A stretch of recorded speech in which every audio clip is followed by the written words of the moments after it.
today. It takes a big and diverse nation to be as strong and as powerful and as prosperous as ours. You can't, for example, grow food in big cities like New York City. Someplace has to grow that food. You can't oftentimes make the kind of energy that they need to power those cities as well. So larger cities that have lots of density, they provide a lot to our country, but rural communities like we have in Arkansas also provide a lot. That's why we've made a commitment over the years to help support and sustain rural communities that we have in Arkansas. With that general comments, I'll let Chairman Pye speak about the specific details. Absolutely, I agree completely with what Senator Cotton just said. On my first full day as chairman on January 24th, 2017, I gave a speech to my colleagues at the FCC, and I said, we have a lot of important issues on our plate. To me, there's no more important issue than closing the digital divide, the gap between those who have access to the internet and next generation technologies and those who don't. And increasingly, that is an urban-rural divide. I've seen it in my own hometown and in some of the towns I've visited, from West Plains, Missouri to Durand, Wisconsin, Gordonsville, West Virginia, you name it. There are a lot of communities that are on the wrong side of that divide. How do we close that divide? That's the question, essentially.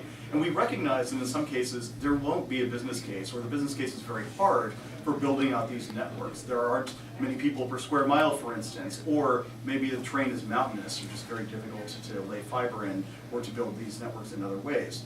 So we at the FCC need to make sure that we make the business cases as easy as possible for these companies to do. How do we do that? Two basic ways.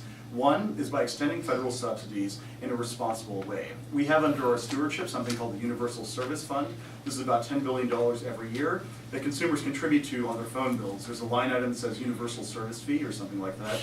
That goes into a pot that the FCC then distributes to companies to build out these networks. Under my leadership, we've reoriented the fund to target unserved parts of the country, not to subsidize a fourth or a fifth competitor in a part of the country that has many competitors already, but to focus those subsidies on parts of the country that are on the wrong side of the divide. We're doing it in a fiscally responsible way by using what are called reverse auctions. We don't simply cut a check to a company and then say, good luck.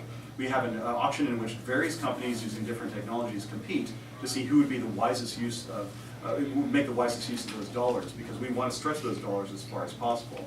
We also have accountability, so we require them to build out a certain amount every year and to report back to us on how they're doing, so that at the end of the time, we know that they will do what they say they're going to do. So the federal subsidies is one program. The other way is to modernize our regulations.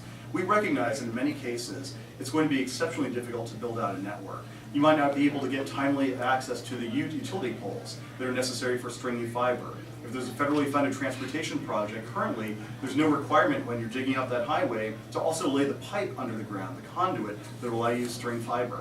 By modernizing our rules, we've tried to focus on making sure there are telecom network-friendly deployment rules to make sure that any company, big or small, rural or urban, is able to gain access that they need in order to provide these next-generation networks. And so through the subsidy programs and the modernization of regulations, we're hopeful that we can attack that problem so that whether you're in North Little Rock or even a more rural area in Arkansas, you're able to get access. But that Last question. USF fund